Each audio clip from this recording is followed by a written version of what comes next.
Warm greetings, everyone. On behalf of Friday.Waters, an initiative of the WforW Foundation, a think tank built as Citizens Collective, we welcome you to today's session of Friday Water Arts.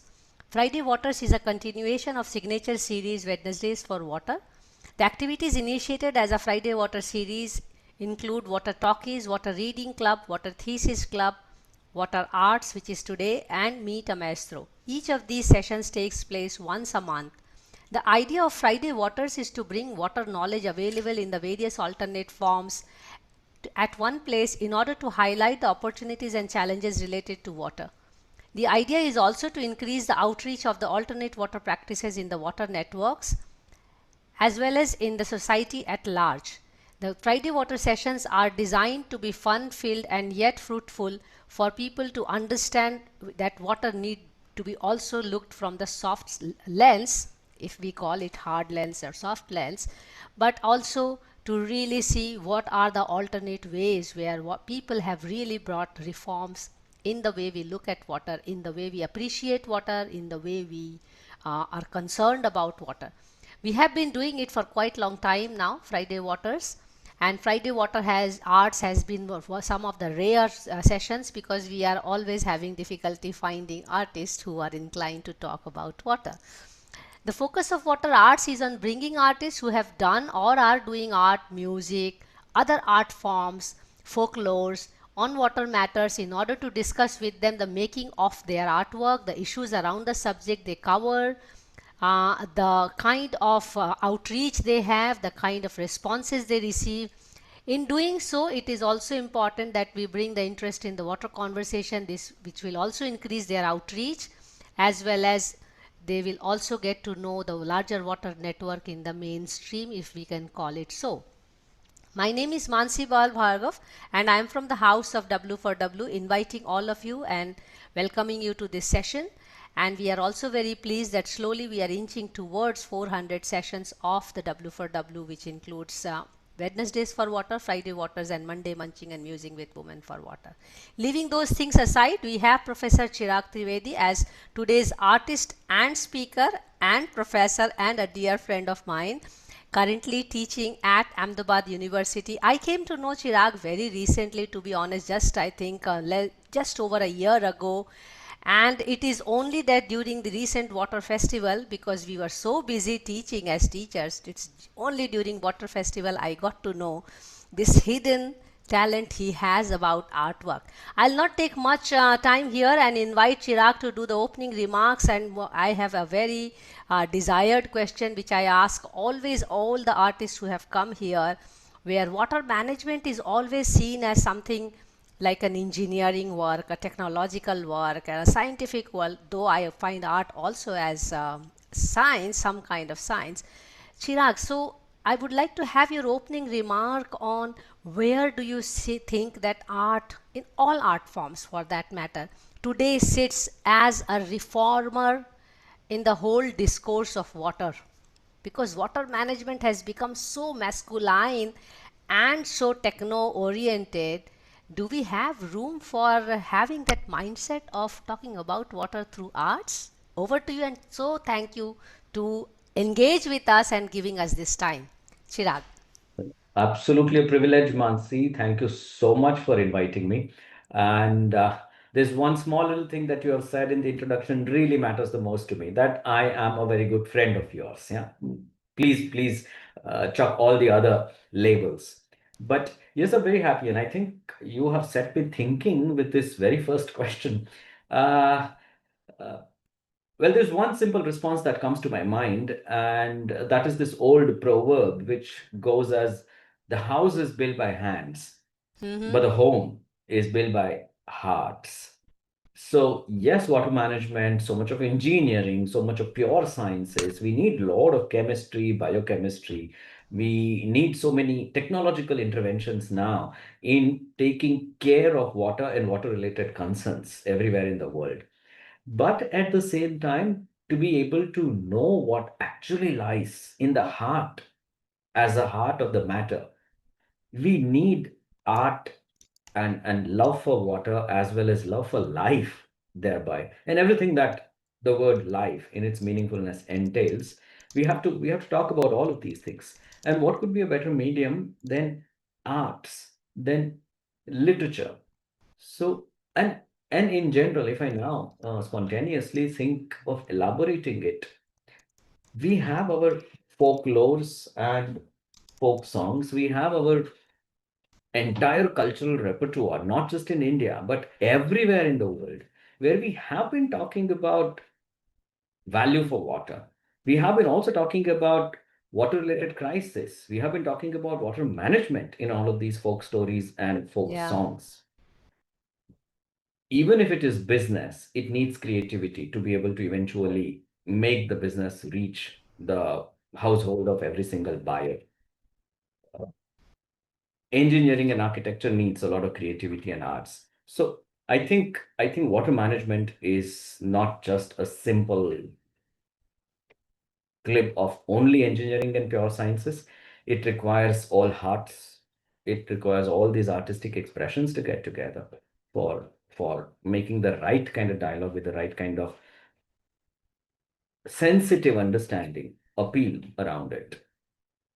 I'm so happy to hear this from you because we need to also understand why the essence of this session, because we have been inviting artist technocrat, artist teacher, artist, so people wearing multiple hats. I should not even say double hat, but multiple hats, where many of the speakers or artists with multiple hats, they use art as an additional tool for their work, Hmm. or let's say leisure, or there are few where we had really people who use art as their mainstream work to reach out to people to convey something. Yes, they do other things as well other than water is just one of their activities, but important for me is to really bring this thought process of artist or people who are using art as a tool. I'm using the word tool, please correct me if I am not using it rightly. But using it as their means to convey something to society, which I personally feel that if you look through history, reforms have come through arts and literature, and of course reforms have come through science and technology as well. But when it comes to reforms in human behavior, in terms of decisions in the society, art and literature has played a serious role.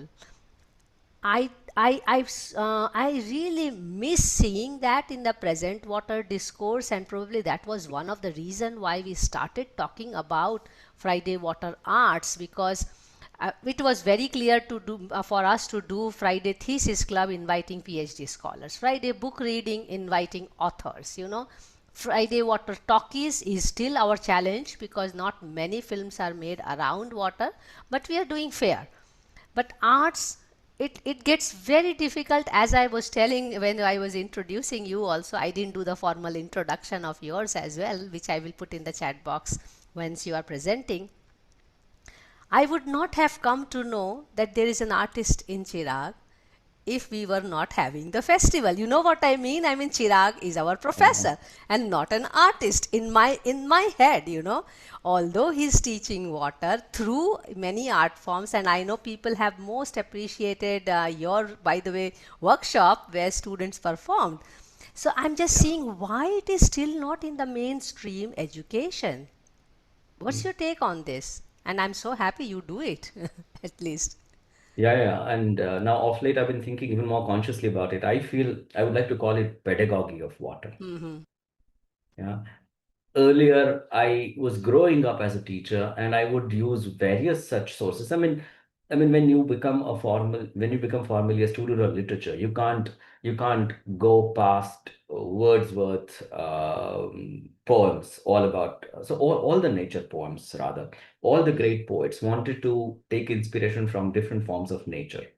So as a literature student and therefore someone who was very sensitive about literary art, and in fact literature opens up avenues of all other art forms as well. It brings in theater, it brings in the sense of rhythm and music when you are reading poetry. So all other art forms, as in when I was exploring, I was growing up to become quite a careful observant of how nature inspires art. And then when I started teaching literature for me also, because I saw my literature teachers as the stalwart, giant, Mm-hmm. excellent literature professors. So I also developed courses around uh, nature autographs, which was taking so many different nature poems, and we would read about 30 different poems during the course, where so many poems were about water and rains. So when I was growing up and I was becoming more and more sensitive about how water, before I could even clearly realize it, that water is such a huge powerhouse, is such a huge resource for not only understanding art, but understanding everything about life. Yes. Up until then, I kept thinking that it is poetics of water that I'm exploring, that I'm becoming, at least myself, more and more sensitive about. It is poetics of water or poetics of nature through which I am discussing so many such poems and literary works with my students. But it's only off late that now I'm beginning to realize that more than understanding it as poetics of water, Mm-hmm. I should really call it pedagogy of water. Yeah. Yeah, that not only that it gives me the aesthetic appeal, not only Yes. that I become more sensitive, not only that I feel a different kind of charge of nature and different forms of water as an inspiration, but there are lessons, and there are extremely powerful lessons in the way we use references of water in different artistic expressions. The way a dancer uses water as an expression, or the way a visual artist uses water as an expression. And it has a message, sometimes philosophic, sometimes social, socio-cultural, so many times even economic, anthropological. And that's where I therefore Yeah. make the case for calling it pedagogy of water. Wonderful. Would you like to just take us through some of your work and your understanding so that we can have the conversation more flowing and also engage our Yeah, yeah. friends who are here? And I want to inform our friends over here as well that do check out our other Friday Water sessions, very creative sessions we have had in art section, but of course in other sections as well. Chirag, please share your presentation and then we can take the conversation further from your presentation as well. Absolutely works. Yeah, so here is a set of Yeah. slides, and this is what I mean by it. And please bear with me. We are talking about arts. I bring with me backdrop of Indian arts and literature. So there's a little bit of Sanskrit in the Devanagari script out there. There's also Hindi and Devanagari script thereby, or there are also lines of poetry which are in English transcript, but they are, let's say, a nursery rhyme that people sing in Gujarat, Avre Barsad, Kebriyo Prasad, or there are lines of a nursery rhyme that kids have been singing in India forever. For example, मछली जल की रानी है जीवन उसका पानी है. So Yes. what I'm trying to achieve thereby is, so this is exactly what I call pedagogy of what. How did I learn when I was growing up about aquatic life? What is a fish? How is fish a different kind of a species than those that fly in the sky? What Hmm. did the line "Jeevan uska pani hai" do to me when I must have been 3.5 years old, probably four? What is my acquaintance with not only aquatic life, but water as a life sustaining substance? Care as a value, as an approach, as a Yeah. behavior. हाथ लगाए डर जाती. Hmm. So how much can I go under the agency of a human being as only one of the so many species on this planet? How much can I go beyond the limited role that I'm supposed to perform in this large design called cohabitance? I'm just one of the species. How much can I actually intrude in the regular normal life of the other species? Can I just keep on touching machli for my own happiness? How Yeah. much? And what does it do to the fish? and bahar nikalo, mar jati, then the fish would die. Simple little biological understanding. A 3-year-old would learn about biology, about care as a value, about aquatic life, and about the value of water as a life sustaining substance.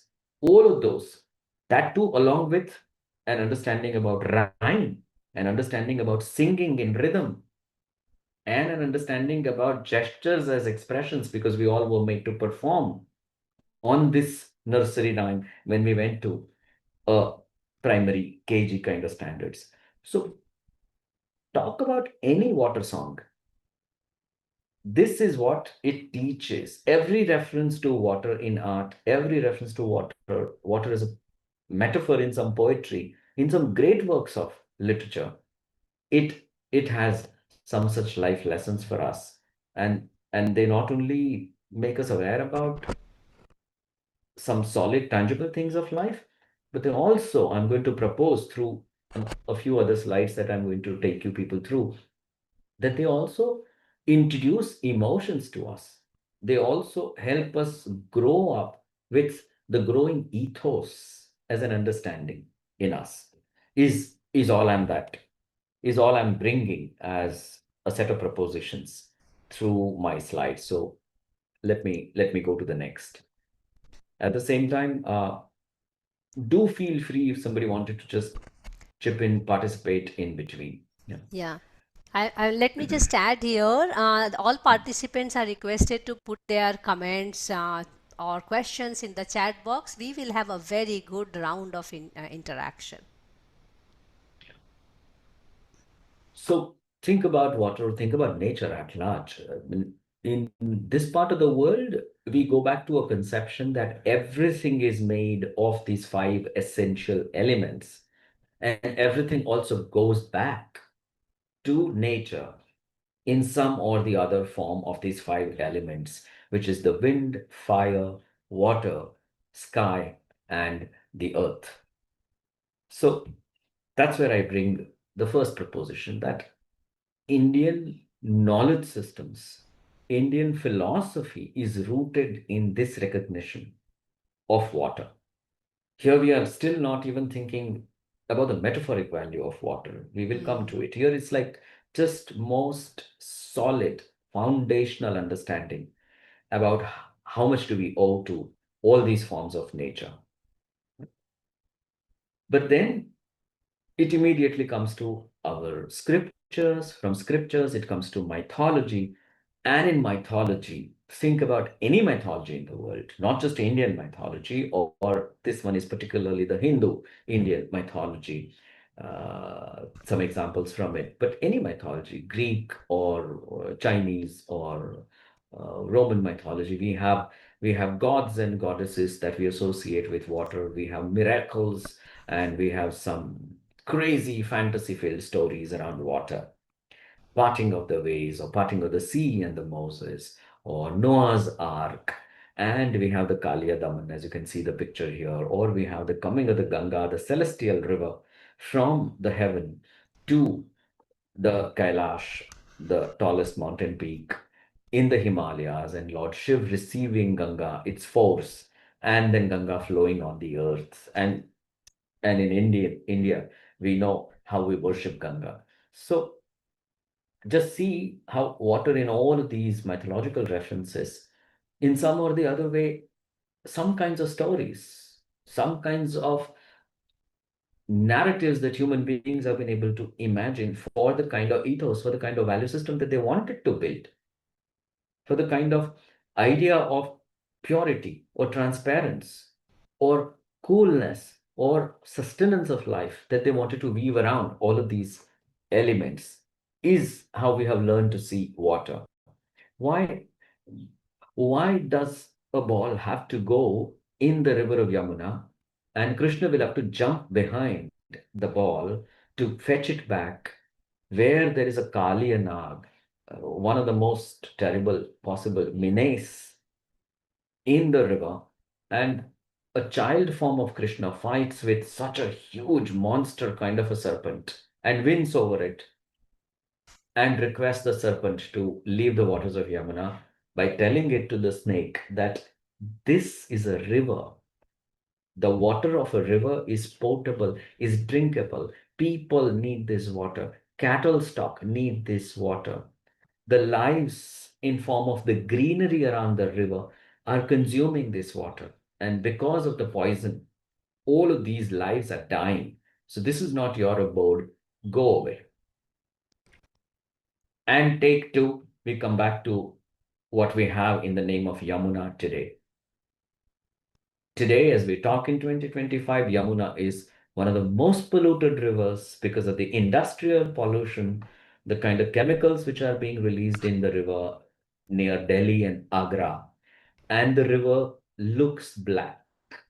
The Kalyanag, the demon. How Kalyanag is not just a metaphor now, it's a reality. Yeah, it's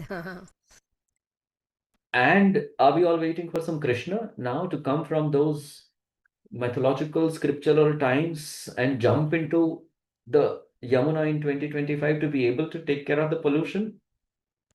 So that's why I suggest that it's pedagogy. Water teaches us all of these lessons through stories, through songs, and water gives us some sort of an inspiration to think about water management that requires to be done in the river Yamuna. So moving on, sure. all kinds of stories. Our Panchatantra and Jataka stories when we were growing up, when we were young adolescents, the adventure stories, the mermaid, the merman, Sinbad the sailor, or when we grew up and we started reading what the world likes to call formal literature, the established big writers and authors and their works of literature. Uh, for example, I mean, I could think of immediately The Old Man and the Sea by Hemingway. How in each one of these water again is some kind of a training agent. Water is just a medium, is just an agent. It plays a role of teaching something to us. I do this story in my class of the thirsty Hmm. crow, a Panchatantra story. I tell the students the story the way some teacher or probably one of their grandparents would have told them when they were 2 or 3 years old. I tell them with all the interest and all the action and performativity. I put my best foot forward and tell the entire story to them. And at the end of the story, like a pebble after a pebble, the water level came up in the pot. And finally, the crow could take some water, quenched its thirst. Having done that, I asked them, now tell me, what is the moral of the story? Hmm. And you must listen to these university undergrad students who are 17, 18, and 20 years old, the kind of morals that they bring out to surface from this simple little thirsty crow Panchatantra story tells me again and again, semester after semester, that water is an involuntary but extremely effective teacher. Water teaches us so many things. It teaches us about creative thinking, thinking out of the box, constant pursuit, not giving up, smart work, and not just hard work, and so many other things that they bring out as a model from this story. I could go on discussing all of these Yeah. examples that we have on Please, the slide, yes, but you may complete I'll your move presentation on. because I am also building some questions around these interesting work. Sure, sure. Yeah, Yeah, that's why that because I wouldn't stop what on was all of very these. interesting was co-teaching these things at the university with so many Hmm, students. I mean, uh, and also when we grew up, Chirag, we were not hmm. really given that water focus around this literature. But right Yeah. now, because we are involved in teaching water, we really take the stress on the water aspects, like the way you Yes. explain the Yeah. Kalia Nag with the current state of Yamuna. Yeah. And I asked this question to students. They're like, now what do you have to say about Yamuna? So that's exactly what I'm building as a case. Hmm. But but then I love discussing metaphors also that water stands for, and all forms of water. Water not just as water, but water as clouds, water as rain and thunderstorms, water as ice or an iceberg, and so on and so forth. And I love talking about Kalidasa's Meghadutam, where cloud is imagined as a messenger, as an ambassador of The lover from this side of the world is sending a message, entrusting a love message with the clouds, with a hope that the cloud will go to Avanti, where his beloved is waiting for him. And then the question is, I ask the students that which way will the cloud deliver message to the woman? Immediately, it doesn't take even a moment. Immediately, the students say that the clouds will rain. We're like, okay, but the clouds will go to Avanti and will rain. How will she get the message? Mm. Mhm. And what is the message? And that's when students start telling me that, oh, rain is all about love, isn't it? Rain is such a romantic thing. Sir, don't you know that at the time of when the clouds start setting in the sky and when it is about to rain, people start feeling very romantic. And I'm like, all right, so that's what Kalidas had in mind. So did you imagine that rain is associated with romance? Or did Kalidas first imagine rain is associated with romance? Mm. But if rain is associated with romance, what is it that water has done to our life? It has made us learn what romance is, what an expression of love is. It is Wow. water which told me that, oh, I'm feeling like falling in love. Oh, I'm feeling like a pang for love. I want to meet somebody. Now, where did I learn it? No, I mean, it was not a part of formal schooling. None of my teachers told me when I was in third standard or in seventh standard that every time when there are clouds in the sky, there has to be a feeling from your within that such a beautiful weather. I feel like going on a long drive with my girl. No. Then who taught it to me? Well, I think I want to give credit to water. I want to give credit to rains and partly to Kalidas. Mhm. Or think about any great poet and any couplet, just two simple lines that any poet has written, where the poet talks about either life in general, that is out there by Kabir, or water as a reference in its metaphoric capacity. And there are excellent examples of how we have learned to become more sensible, how we have learned about other concerns in life, how we have also learned about problems in life. So, poets and their metaphoric use of water is, is an extremely rich repertoire, is an extremely rich resource that we have really underestimated, that we have really undermined. For example, I'll take you to another online resource from where I wish to read a poem, and Sure. I'll tell you how powerful is a reference to water in that poem.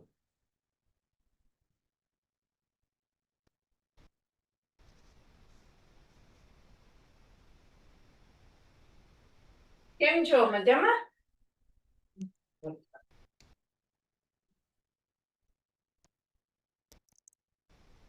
Yeah, here it is. I'm just bringing it up.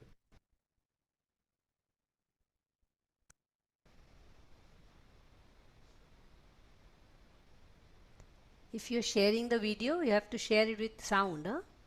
On the right side, No, you'll get the option of this is sound. just the Yeah. script, and I just wanted to read it out. This is a Yes, poem coming. which says It's there. this is a poem by Govind Nishad, one of the budding Hindi poets of our country right now, and the poem is titled "Ana Asthi Bankar," which says, कुछ लोग नदी की तरफ जाते हैं हाथ में झोला लिए, अपने पुरखों माता पिता को भरकर, अस्थियों के झोले को देखकर चहकता है मल्लाह, दिखाने लगता है उन्हें राह घाट की, घाट जिसको मल्लाह ने चुना है, झोला नदी की ओर, मल्लाह की नजर झोला पर, अस्थियों से भरा झोला उड़ेल दिया है नदी में, गिद्ध की नजर से देख रहा मल्लाह समाता है नदी में, छानता है चस्से के परात में अस्थियों को, अस्थियां कभी निराश करती है, कभी खुश, कभी चांदी का बिछुआ, कभी नाक की नथ, तो कभी किसी का सोने का दांत, यहाँ तक कि दूर देश के गरीब भी अस्थि बनकर आते हैं नदी में, Wow. खाली हाथ, बिना कोई गहना पहने। निराश नहीं होता मल्ला, छानता रहता है अस्थियां। छानने की क्रिया चलती रहती है आठों पहर, दिन और रात, 12 मास, ठंड धूप और बरसात। उसके घर का चलना कुछ लोगों के नदी पर आने से है। Quite deep, huh?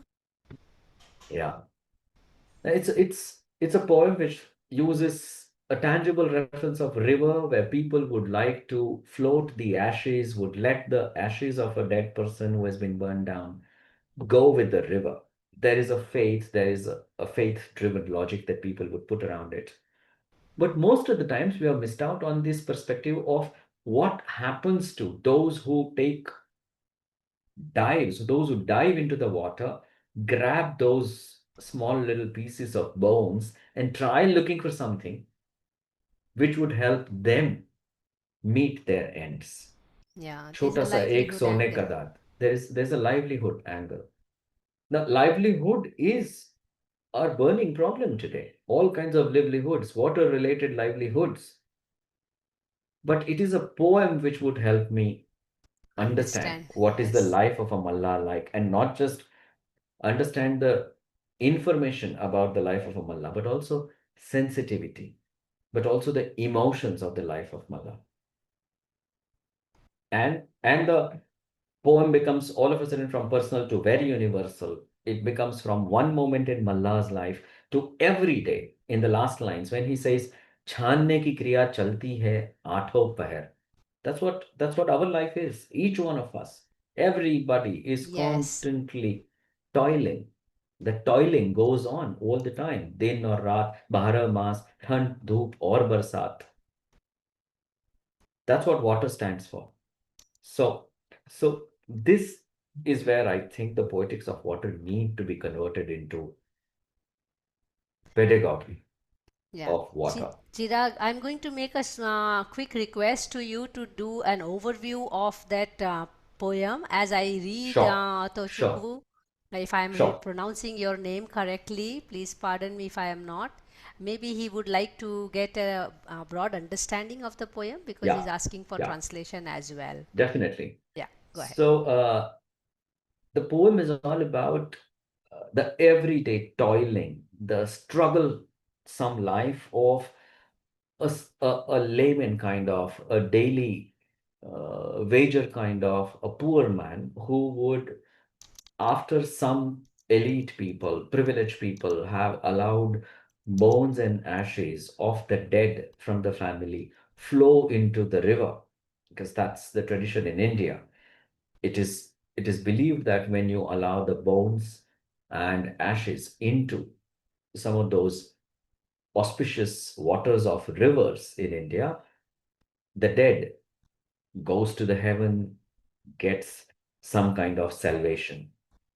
So that's not where the story ends. The story actually in life of that some poor person who lives somewhere near the river begins that the moment he sees somebody having flown the ashes and bones into the river, he jumps, dives deep into the water, struggles very hard to find at least one simple little piece of bone, and from that bone, possibly one of the expensive things, if there is a silver ring, if there was a gold filled teeth that he'll be able to find, he will be able to extract the precious metal out of it, which will give him some money.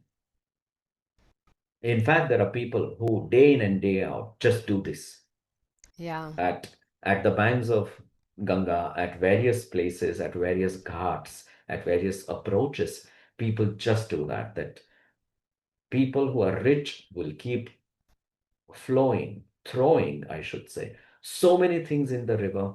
And there are another set of people, very, very poor people, lesser privileged people, who will jump into the water to get those things and make their lives end meet thereby. The poem is about that. So moving on here, I also had another example, but now I not spend so much time on it. But this is one of the very popular poems by Rabindranath Tagore called Yes. Paper Boats. And to me, it's very important personally because as a kid, my first association with water and art was by making the paper boats because I always wanted to color my paper boats while all my Yes, I friends, think we all all the did in the childhood. yeah, but everybody made paper boats, but I always wanted to first color the paper boat and then make a paper boat. The craft part came later, but coloring, art part came first. And then I had also almost learnt, I got a knack of it, that I would make sure that only certain part of the square paper will have to be covered in a manner that only right side corner or the left side corner of the boat will be a different color, and I could make so many different designs. So for me, if I have to talk about water and arts, I mean, I have to go back to my memories of making paper boats, and therefore, I want you to move past this poem by Tagore. There are a few other couplets from different poems. Everywhere, water is a metaphor. I will not stop and explain all of these, but I will just quickly, let's say, pick up a couple of those. Let's say, for example, the second one on the right side of the screen is धूप ने गुजारिश की एक बूंद बारिश की, which says the sun is pleading, is imploring for just one droplet of rain. Now we imagine that the sun is the most powerful one. The sun never requires to request anybody. Everybody is under the disposal of the sun. But here is a sun who gets so troubled with heat that the sun requests the sky for one little droplet of water. It's a general social understanding about power dynamics, about those who are privileged and those who are not so privileged, those who are considered to be as powerful as the sun. Well, one small droplet is a metaphor of coolness, of hopefulness. Where did I learn about hopefulness in my life from? I think from these kind of poems, Yeah, I which so were much talking agree about with you water. on this. Yeah. Having invested 30 years in learning about water, Yeah. it gives you I so mean, much I hope learned and it. trust and Yeah, energy. exactly. I think I came to this realization very late in my life. Only when I was reading literature formally as a university student. I read so many poems. I remember I read a poem by Shiv K. Kumar, an Indian poet called, yeah, the poem is called The Indian Women. And it's a beautiful, very small little poem which describes three women sitting in the mouth of a well, waiting for some water level to come up so that they will be able to fill the pitcher and go back home carrying the daily stock of water. But it's all about hope. It's all about, on one side, hopelessness of an ordinary Indian woman and the drudgery of her life, of her everyday life, and a hope that something good will happen in her life. And therefore, the poem says the poem is titled Indian Women, to suggest that it's a story of every Indian woman. So, only when I was growing up, I realized that poems, works of literature, and then now I'm going to talk about also examples of some visual art, motifs. All of this have told us something, have taught us something, have made us realize an emotion. We learned about love, as I just said, with the help of water. We learned about pain, sadness, loss, also by making references, metaphoric references to water. Think of so many Bollywood songs that are using water as a metaphor so powerfully. But yeah, quickly to take you through some of these visual arts motifs. Again, water is one of the most important aspects of a story.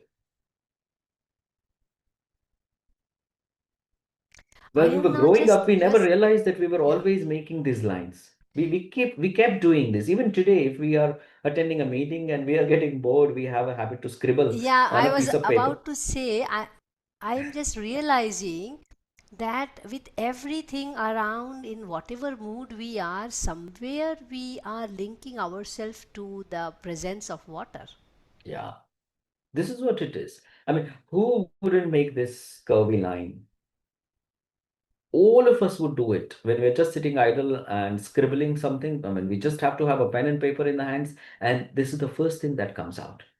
Yes. Isn't this a part of our muscle memory that has been there for centuries? This is something that we bring from extremely ancient times. That's something that water has done to us. But then some of the great paintings about storm and the spirit called fighting, adventure and fighting, putting in the best foot forward and making sure that we move ahead as a value system in life Mm. is inspired by paintings like this. And these are none other than Rembrandt himself or David Friedrich Yeah. and Hokusai, an artwork which has been the most celebrated artwork in the world, the Great Wave of Kanagwa. Then we can go to music. I wouldn't be able to play so much music. These are examples from Indian classical music as a tradition. There are some folklores, regional language songs.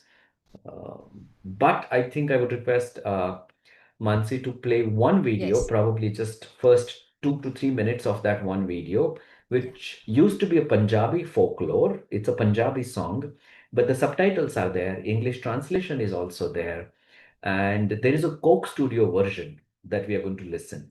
So, which is a Yes, more I modern. am. Can you see it and hear it? Please tell me. No, not as yet. Is it Yes, it is audible? coming up. It's coming up. Okay. Audible? Can you hear it? No, I think it. Okay, let me just reshare. I will reshare. That's the catch here. Okay, share with sound. I think now everyone can hear it. Please confirm if you hear it, then I will play full. Yeah, we can.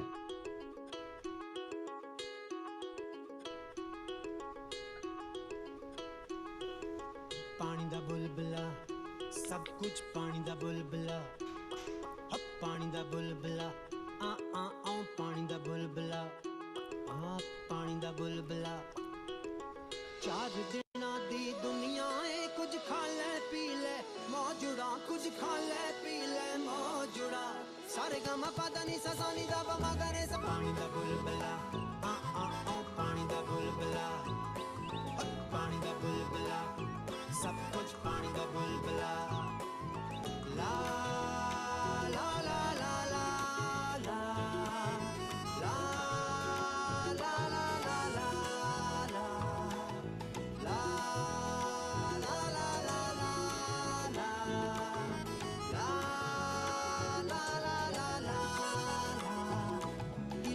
की तरखान की आराएं की अवान की कराची मुल्तान की लाहौरी फौजवान गुजराती मतबान लैलपुर दे किसान फौज होती मर्दान एक राय दी दुकान एक राय दा मकान यही मेरी आन बान बोले हर इंसान मंगे हर इंसान रोटी कपड़ा मकान मिल जाएगा मेरी जान कुछ ना तू हो परेशान आखिर जान कब्रिस्तान कोटा चमन ते ईरान चौकीदार दरबान जानदार ते हैवान नेक बद ते शैतान यही सारे मेहमान ताल मात्रे दमान तेनू टाकरे दमान औकात पहचान मैनू लगना शैतान दोवें अल्लड़ जवान एक दूसरे नू ढाण चमक छुई चल फिर हुंदे ने चलान सिद्धा जेल विच जान रोटी दाल नाल खान फिर वटदे ने मान रावलपिंडी दे पठान की जमीन आसमान पीली बत्ती वाला पान कोका कोला ते शैतान रब तेरा निगहबान सब पानी दा बुलबुला आ पानी दा बुलबुला सब कुछ पानी दा बुलबुला पानी दा बुलबुला पानी दा बुलबुला This world is for food, some meat and some drink and some use A, B, C, D, E, F, G, H, I, J, K, L, M, N, O, P, Q, R, S, T, U, W, X, Y, Z. A to Z, bubble of water. Life is a bubble of water. Life is a bubble of water. Life is a bubble of water. की चन्न की सितारे की पहाड़ दे नजारे की महल की चबारे की मकान की मनारे की टूटियां किनारे की रंड वे कवारे की पजामे की गरारे शालामार दे पवारे दो मेरा भी दे किनारे पैसे दा मिना उधार तक मार देन सारे ऐ मिला छड़ जाम देन सारे शादी शुदा ते कमार टाल लकड़ी दे यार गिरी किशमे छुआरे मैनू करन इशारे तेरी मां बाजा मारे मिलन नहर दे किनारे हम हैं जो तुम्हारे तुम हो जो हमारे सब पानी दा बुलबुला पानी दा बुलबुला सब कुछ पानी दा बुलबुला पानी दा बुलबुला पानी दा बुलबुला चार दिना दी दुनिया है कुछ खा ले पी ले मौजुड़ा कुछ खा ले पी ले मौजुड़ा सारे गामा पता नहीं सजानी दा पमा करे पानी दा बुलबुला पानी दा बुलबुला पानी दा बुलबुला सब कुछ पानी दा बुलबुला पानी दा बुलबुला सब कुछ पानी दा बुलबुला पानी दा बुलबुला सब कुछ पानी दा बुलबुला पानी दा बुलबुला पानी दा बुलबुला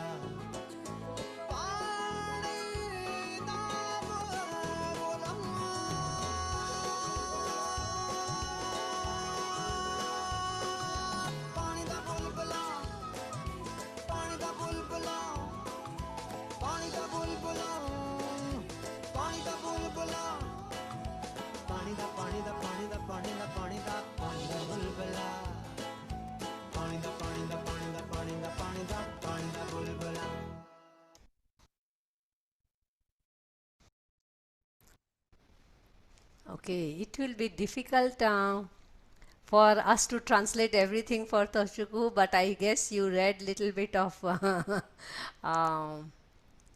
what do you call it? Subtitles. Subtitles. Yeah. But what was very interesting in this is that everything is made out of water, simply put. Exactly. And everything is also going to go back to water. And everything is like the bubble of water. It's such a powerful standpoint. It tells us about how everything is so short-living. And we all will have to submit ourselves to nature. We all will have to know that forms of nature are far more powerful than us. What is this ego that all human beings have? They think that they are above the climate and environment and all of these planets. We are nothing but just a bubble of water. And then an encyclopedic list of this and that and this and on one more thing and then one more thing. And it goes on and on and on, making a list of hundreds of things and says all of that is bubble of water. Yeah. Maybe it's a good Yeah. idea that we actually request all of you to unmute yourself and tell your experience of water, and maybe we can start with Yeah. Toshuku and then also invite Madhu to share some feelings, some ideas, some thoughts, and Yeah. so that we And I've also have almost made interaction. my And of point. I've course, almost already covered all my points. yeah. So I And think of it's time course, for if us you to. have some question for Chirag, we can also Yeah. have the pedagogical discussion as well, because we have been teaching at Ahmedabad University Water Studio. Actually, there are not many educational programs on water in the world. Madhu, would you like to go first? And Tochukwu, are you ready to have your points? Yeah. Madhu, I'm not hearing you. Maybe you have to unmute yourself, or what's going on? Why I am not? Chirag, can you hear him? No, we are not hearing you. What is this? Why is it happening? Let me just ask you to open. No, but your we have not closed your speaker. Can you try talking now, Madhu? No, we are not hearing you. I'm so sorry.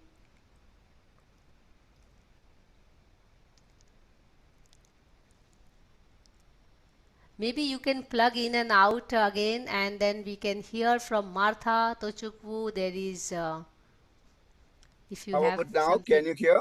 Now we can hear you. Yes. Please go ahead. So this was making some trouble. Yeah. Okay. Okay. Hi, Chirag. Hi, Mansee. Hello. Yeah, I wrote also, I realized that Chirag is also a storyteller, no, not just a Yeah, I teacher read plus, that. yeah, We are yeah. getting all hidden talents out here. Yes, yes, yes. No, no, water is so much important. I really like the way he started with saying something about the five elements, which I also do with my children, my students, because everything is that, you know. Uh, we ourselves, the body itself is 70% water. So when you get closer to any stream, any kind of water, you get connected to that. That connection is there. And I have been using it as a metaphor for telling a lot of things, stories. Yeah. For me, it's something like that. No, you must have heard about be like a river. He also said, Chirag also said, be like a river. No, just flow. Don't worry. Something like a river. It's already started from the mountains. Now there is no looking going back. You can't go back. You So it's can't go better to flow. back. Yeah. That's true. And sometimes with a very strong ego, like I'm powerful, I'm energetic, and slowly you get into the kind of thing. No, I'm still in search of something. No, and once the river reaches to the ocean, uh, I I think that's the end of. No, it's not end. It's maybe the final realization that being with the ultimate, and with the possibility of again you can become the vapor and come back to the mountains and flow again. This is the possibility if you think that way. So for me, water is very important because I grew up on the bank of a river, perennial river. So I had the privilege to get into the river, jump into, and most of the vacation time it was playing in the river. So it's reminded me. Now I'm quite away from the river, but still I find time to be with water. Nice, Chirag. You brought me back to the childhood times. Thank you. Thanks, Madhu. Tochukwu, would you like to add some points here? Then I also have a couple of questions for Chirag. We can take them quickly. And maybe if you have question. And I see Martha here, Martha Melendez, if I am pronouncing your name correctly. If not, please pardon me. Tochukwu, would you like to add some points here? Go ahead. Yeah, yes. Hi, can you hear me? We hear you. We don't see you. We would love to see you to have that human connect.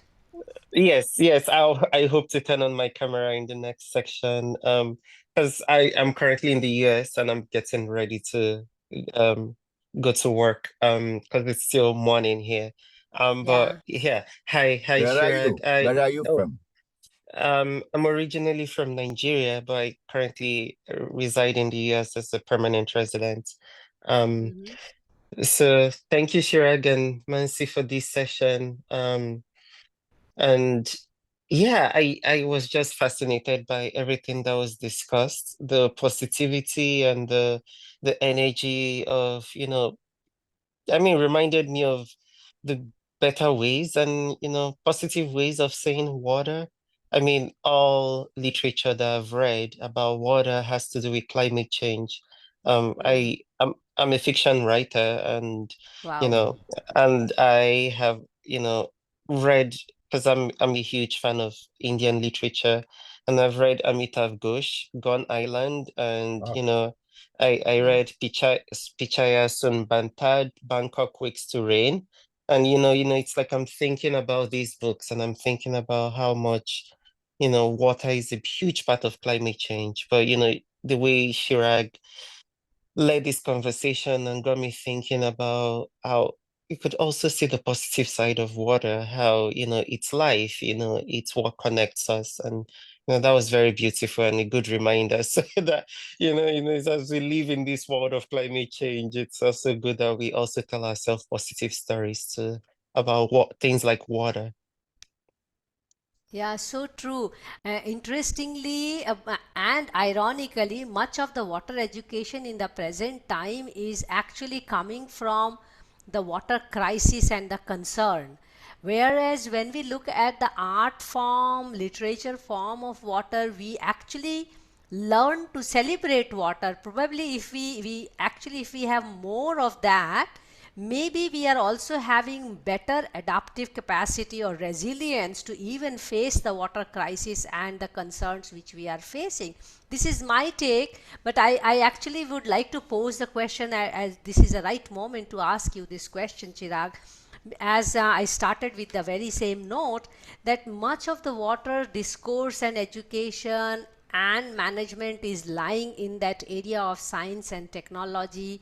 At the same time, we are facing water crisis, and much of the water education is emerging from the crisis and the concern, where as we have so much of literature and artwork already sitting on and around water. I see there is a serious role water can play for people to first understand water before even really, uh, because we live in that syndrome of fear of water, not really in love with water. And I feel that is distancing us from water more. What's your take on this, Chirag? I mean, I see a huge possibility, but I see a narrow utilization of water arts. I agree. It is absolutely well realized, quite carefully observed point that you are making a question out of. That we have started seeing all of these forms of nature, all of these sources of energy and life as only and only support systems, Yeah. as only some kind of reservoirs that we are eligible to keep drawing more and more from, consuming as much as we can, and be happy and be absolutely careless there henceforth. Instead of seeing a very, very harmonious relationship, a value based and value sustaining, filled with ethos, and ethos informing relationship that we have with water. But the more is the rise of the management education, I must say, there is this greater increasing tendency of seeing everything in the world around us only as resource. Yeah. Data is a resource, technology is a tool, water is a resource, sunlight is an energy resource, and we have to consume, consume, consume, and we overexploit all of these resources. Instead of that, we need to know that water is not just an intangible substance or tangible substance that we can keep consuming and be happy, because then the life will survive. We need to, and that's where art and literature play a role, that we need to know that water is about love. Water is about that song that I sing, even if it is tip tip barsa pani, pani ne aag lagai. Now, what do you mean by that aag? Love. There's fire in the heart, desire. So I think we have to talk, and we all will have to get together and talk big time about this harmonious relationship we have with water, the senses, the feelings of love and hopefulness and purity and all of those happy emotions that we associate with water. That is something which is going away from our value system as we are growing up. We have only in last 30, 40 years raised generations which see water only as a substance. Yeah. That is also through education it is coming, and moral science is anyway decreasing, and Yeah. that makes it I would very like to add challenging. just one more thing to Madhu, what please add. Chirag Yeah. said. The lack, what we lack is that actual experience. No, you said something like the fear. The fear is one fact, because fear comes when you don't know about. Okay. Uh, so unfortunately, we have been taught like, fear the God up there. No, no one is trying to tell you love the God Hmm. omnipresent. So the fear is already been there, but that can be changed if they start experiencing water. Yeah. What we lack is that experience. We, as he rightly said, it's just as a resource, is a kind of thing to be used. Hmm. So that's the major issue with the value system. Instead of no, we had a system where we respected water. Now all rivers Yeah, been revered. Yeah, We it's never even in the addressed Vedas. I Ganga mean, we as, can go back to the if antiquity you and go back, see. yes, and the entire civilization started from the bank of rivers everywhere. Whether Yeah, it is sitting in Ahmedabad, it is because of Sabarmati, the Ahmedabad is there. If you talk mm, about New Delhi, it is because of Yamuna. If you talk about Hyderabad, it is Hussain Sagar which created that. So water is very yeah, much part of us. And somehow we have got alienated and we have started looking at it only as a resource, where we can make a dam and get the water everywhere, kind of, that's what. instead of understanding the essence of it, which we used to in our Yeah. own history. We used to respect water. We used to address the river with reverence. Mm, Okay, you can go and still get a dip in the Ganga and get rid of your yeah. sins, since, so that you can start sinning next day onwards. yeah. That's it. Actually, I really feel that at least there is an attempt at Ahmedabad University that we are trying to teach water from multi aspects, and it is too early for even students to get a hang of it, because they come with that box of engineering, Hmm. law, management, and suddenly they are introduced to these many facets of water, and it takes them time.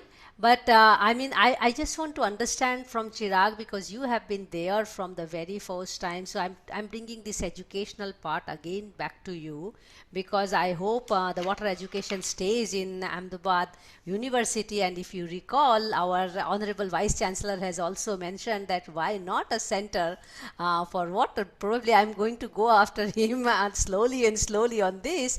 But how do Yes. you see within the many facets which we are trying to teach in the water studio at Ahmedabad University? Um, where do you find students comfort in learning about water in your course, because you have been focusing on, I know I have taken bit of your course also in my part when I'm teaching water and culture.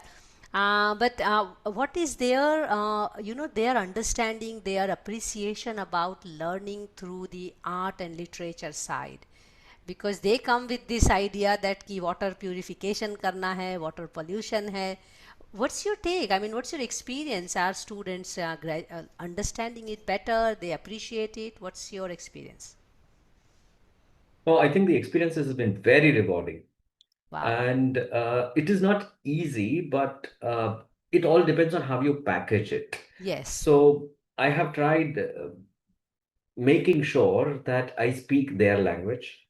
I Hmm. use their examples of water and art and take those examples to class. So instead of talking about literary pieces by Kalidas and Kabir that I had on the slides here, You had this Pani there Ka with, Bulbula. yeah, I do Pani Da Bulbula, or I also do Bollywood songs. Yeah. Like ये मौसम की बारिश, ये बारिश का पानी, ये पानी की बूंदे तुझे ही तो ढूंढे. And I asked them to explain this love song to me, that what do you mean by पानी की बूंदे तुझे ही तो ढूंढे? Ha ha ha. And then they keep thinking, they understand that, oh, it's about love, that I'm longing for you the way somebody longs for rains. And then they talk about longing, and then we talk about love. But actually, in the end, I tell them that we are talking about love, but how did we learn about love? What is longing in love? And that also is such a happy feeling. I'm Yes. longing for somebody, but you like doing it because there is anticipation, because you want to meet her and you want to embrace her, you want to express your love. Why is it such a happy thing? And how did you learn about it? Indirectly through water. Yeah. Then they like it. So I think the messages are still the same. I am not Yeah. doing anything innovative. It is not my intelligence. Kalidas did it long ago. Yes. I'm only using the present day poetry to make it appealing for this generation students. I'm not using the visual arts. So I do show these paintings to them, Rembrandt or even Hokusai and Kanagawa. But then I bring it down to Sabyasachi's recent lehenga. Now Yes. all of these students have fashion at the top of their Yes. mind, and then I tell them that what do these motifs mean in Sabyasachi lehenga, Mm. and Then they why can every relate design, also. then they can relate. So at the end, they all start taking very much interest. And then I ask them to find out their own example. If they can bring some example of water and art, and they bring brilliant poems, they We bring had in a very interesting assignment this paintings. time when Yes, they they studied bring very water interesting, Renaissance art in and representation of water. I had those group of students doing that. It yeah. was quite bold step So, by the set of students to take it up. yeah. I was very skeptical whether they will be able to do it or not. So they do get launched. You have to nudge them, you have to push them. Yes, But if we use their language and push them, they don't feel that it's a push. And yes. then they do get launched. And then they themselves start looking for so That's many fine. examples of Getting water in lost is arts. part of being water, being like Yeah. water. But then they start finding their own examples of water in art and they find brilliant examples. Yeah, So in the end, it is a happy story. yeah. Yeah. All these conversations are always very happy to keep flowing like water, but we have to bring a closure. But one most Yeah. important thing from your session today for me will be that we really need a session on teaching about love and Mm. through water. Because what Yeah. I just realized when you have been talking all through the session is actually we also don't teach how to love people. That's You right. know, that's also something which is not taught. Hmm. And the very way like water is not taught in the society, maybe we can start thinking of curating a session on how do you express, how do you love, how do you Yeah. show, how do you care for people. Maybe you give me an idea to have a session on that. And that brings me to tell you that we must close this session now. Thank you so much, Chirag, for this My wonderful pleasure. conversation. I hope you enjoyed the Yeah. conversation as I did so. And before I let all of you go, I would like to inform you that next Friday Waters is actually on straight away on November 21st when we talk about 10 years of water discourse in Bangladesh with water aid, with action aid and people, where we have our edited volume. So it's a Friday Waters book reading session where we have two main editors talking to us about making of the book. I made 2 chapters in that book, so I'm very proud of it, about the relationship of India and Bangladesh pertaining to water. Next Wednesday we have our signature series on November 5th at 5 p.m. All our sessions are at 5 p.m. IST. We are going straight to again science and technology, and we are looking at water solutions through recharge and rejuvenation, and it is part of our pollution series. So we run different series on Wednesday just like we have on Friday series. So this is part of pollution series where we are going to go through some technological innovations in recharge and rejuvenation of ponds, lakes and wells. All the information will be there on our website www.w4w.in. All our sessions are open access educational work available to all of you. If you are listening to me through YouTube, also I would like to thank you for supporting and encouraging us. If you are interested to be water speaker on our platforms, do reach out to us at helloww4w@gmail.com. For now, we must say goodbye and keep the love going on. Peace and ecology is the way forward, and Yeah. water is a lesson for all of us. Be like water, flow like water. Thank you so much, Chirag, and everyone Thank you. around. Thanks a lot. Please take care. We see each other soon. Bye bye. Bye.